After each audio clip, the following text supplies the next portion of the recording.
श्री शिवाय नमस्तुभ्यम दोस्तों। हर हर महादेव।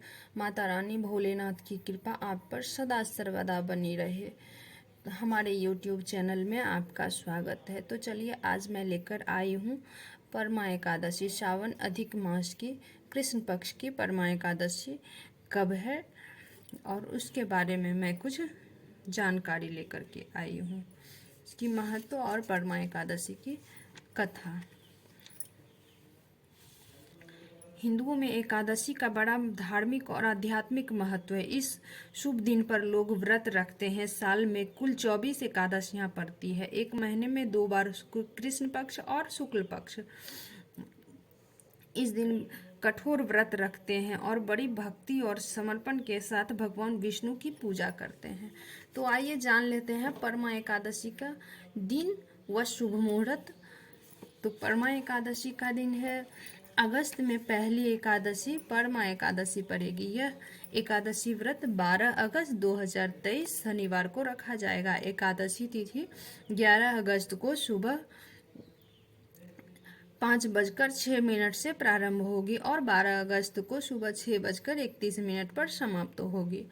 तो चलिए दोस्तों, अगर आप लोगों ने मेरे चैनल पे नए हो, सब्सक्राइबर नहीं किए हो तो सब्सक्राइब कर लो, बेल आइकन दबा दो ताकि मेरे दूसरे वीडियो की नोटिफिकेशन आप तक पहुंच सके। तो परमा एकादशी का महत्व अब मैं आप लोगों को बताऊंगी। अर्जुन ने कहा, हे कमल नयन, अपने शुक्ल पक्ष की एकादशी का विस्तार पूर्वक वर्णन किया कर मुझे सुनाया था। अब आप कृपा करके मुझे अधिक मास की कृष्ण पक्ष की एकादशी का क्या नाम है, इसमें किस देवता का पूजन किया जाता है तथा इसके व्रत की किस किस फल की प्राप्ति होती है तथा उसकी विधि क्या है, इन सब के बारे में बताइए। श्री भगवान बोले, हे अर्जुन, अधिक मास के कृष्ण पक्ष में जो एकादशी आती है वह परमा एकादशी कहलाती है। वैसे तो प्रत्येक वर्ष 24 एकादशियां होती है। अधिक मास या मलमास को जोड़कर वर्ष में 26 एकादशियां होती है। अधिक मास में 2 एकादशियां होती है जो पद्मिनी एकादशी और परमा एकादशी के नाम से जानी जाती है। इसके व्रत से सभी पाप नष्ट हो जाते हैं तथा मनुष्य को इस लोक में सुख तथा परलोक में सद्गति प्राप्त होती है। इसका व्रत विधि अनुसार करनी चाहिए और भगवान विष्णु का धूप दीप नैवेद्य पुष्प आदि से पूजन करना चाहिए। इस एकादशी का पावन कथा जो कि महर्षियों के साथ काम्पिल्य नगरी में हुई थी वह मैं तुमसे कहता हूँ, ध्यान पूर्वक श्रवण करो। तो अब मैं आप लोगों को परमा एकादशी की कथा सुनाने जा रही हूँ। इतनी कथा सुनकर युधिष्ठिर ने कहा, भगवान मलमास की कृष्ण पक्ष की एकादशी का क्या नाम है एवं इसका क्या विधान है। भगवान कृष्ण ने कहा, हे राजन, पुरुषोत्तम मास की कृष्ण पक्ष की एकादशी का नाम परमा है। यह मुक्ति और भुक्ति दोनों को प्रदान करती है। इसके करने का विधान वह है जो पद्मिनी के करने का है। प्राचीन काल में एक काम्पिल्य नाम का नगर अत्यंत ही समृद्धिशाली एवं सुंदर था। उस नगर में एक धर्मात्मा ब्राह्मण अपनी स्त्री सहित निवास करता था। वह ब्राह्मण अत्यंत ही दीन और दरिद्र था। उसकी स्त्री परम धर्मात्मा और पवित्रता थी। उसे जो कुछ भी मिले वह अपने अतिथियों का सत्कार कर बचा वह अपने पति को खिलाकर अव्रत उपवास कर निराहार रह जाती थी। इस प्रकार करते करते उसका स्वास्थ्य बिगड़ने लगा और वह दुर्लभ और कमजोर हो गई। यह देख ब्राह्मण बड़ा दुखी हुआ।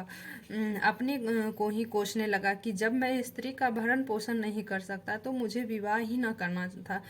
अपने मन में बहुत कुछ सोच विचार कर अपने स्त्री से कहा, हे प्रिय, मेरी वजह से तुम महान कष्ट भोग रही हो। यदि मुझ दरिद्र के साथ तुम्हारा विवाह न हुआ होता तो कदाचित तुम्हारी यह दशा न होती। अब तुम मुझे बताओ कि इस दरिद्रता को दूर करने के लिए क्या करूं। यदि तुम कहो तो मैं अब यहाँ से कहीं अन्यत्र जाकर धनोपार्जन करने का प्रयास करूं। अपने पति के ऐसे वचन सुन सुंदरी स्त्री ने कहा, प्राणनाथ, यह आप क्या कह रहे हैं। दासी से क्या अपराध हुआ जो आप दासी को त्यागने का विचार कर रहे हैं। आप कहीं न जाइए, अपने घर में रहिए। ब्राह्मणी के ऐसे वचन सुन ब्राह्मण चुप रह गया। संयोगवश एक दिन उसके घर महर्षि कौंडिल्य आए। दोनों प्राणियों ने उनका यथाशक्ति आदर सत्कार किया, उनको भोजन इत्यादि करा। ब्राह्मणी ने महर्षि को हाथ जोड़ और प्रणाम कर नम्रता पूर्वक कहा, मेरे स्वामी दरिद्रता से घबरा गए हैं, वह परदेश जाना चाहते हैं, सो हे प्रभु कोई ऐसा व्रत मुझे बतलाइए कि जिसको करने से मेरे स्वामी इस दरिद्रता से छूटे। ब्राह्मणी के ऐसे वचन सुन कौंडिल्य ने कहा, महाभागो तुम पुरुषोत्तम मास के कृष्ण पक्ष की परमा एकादशी का व्रत करो, तुम्हारी मनोरथ सिद्ध होगी। इस एकादशी के पुण्य फल और प्रताप से धन संपत्ति बन गए। इस एकादशी के पुण्य फल एवं प्रताप से महाराज हरिश्चंद्र का गया हुआ राज्य पुनः प्राप्त हुआ था। साथ ही साथ पंचरात्रि व्रत का महात्म्य और भी अद्भुत एवं महान है। दशमी से लेकर अमावस्या तक नित्य प्रति स्नान कर भगवान का पूजन कर निराहार रहकर व्रत करे और रात्रि में जागरण करे। यह नियम 5 रात्रि तक बराबर चलावे तो अवश्य है मनोवांछित फल पावे और अंत काल में विष्णु लोक जावे। और यदि 5 रात्रि तक केवल एक बार संध्या समय भोजन करे तो भी महान फल हो। विद्वान ब्राह्मण को तिल पात्र दान करने के में पात्र में जितने तिल होते हैं उतने वर्ष पर्याप्त स्वर्ग सुख भोग करने का फल प्राप्त होता है। अस्तु तुम भी अपने पति के साथ मिलकर इस व्रत का अनुष्ठान करो, तुम्हारी कामना अवश्य पूर्ण होगी। महर्षि के कथानुसार उन लोगों ने परमा एवं पंचरात्रि व्रत तथा यथारीति धारण किया। पंचरात्रि होकर जिस समय प्रभात हुआ और वे लोग व्रत का पालन कर चुके, उसी वक्त उसके पास एक राजकुमार आ उपस्थित हुआ और उन्होंने राज सम्मान के साथ सुंदर सामग्रियों से भरे हुए उत्तम भवन एवं अतुल्य धन राशि तथा जागीर प्रदान किया। पंचरात्रि व्रत के प्रताप से वह ब्राह्मण और ब्राह्मणी इस लोक में महान सुख और संपत्ति का भोग कर अंत में विष्णु लोक गए।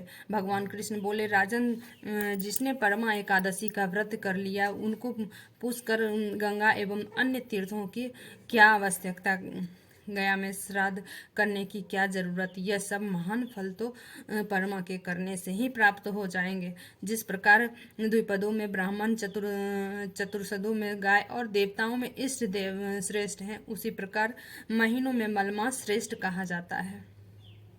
इसके अंतर्गत 5 रात्रि और भी महा पुण्यों को देने वाली है और इससे भी अधिक पुण्यप्रद और अक्षय फल देने वाली पद्मिनी और परमा नाम की एकादशी है, क्योंकि 64 लाख योनियों में भ्रमण के बाद मनुष्य के योनि में जन्म बड़े भाग्य से मिलता है। इसीलिए बल पूर्वक सबको पुण्य संचित करना चाहिए। हे राजन, आपने जो प्रश्न मुझसे किया था उसका उत्तर मैंने तुमको सुना दिया। अब तुम्हें भी श्रद्धा भक्ति समेत परमा एकादशी का व्रत करना चाहिए। बोलो हर हर महादेव। जय विष्णु भगवान की जय, भोलेनाथ की।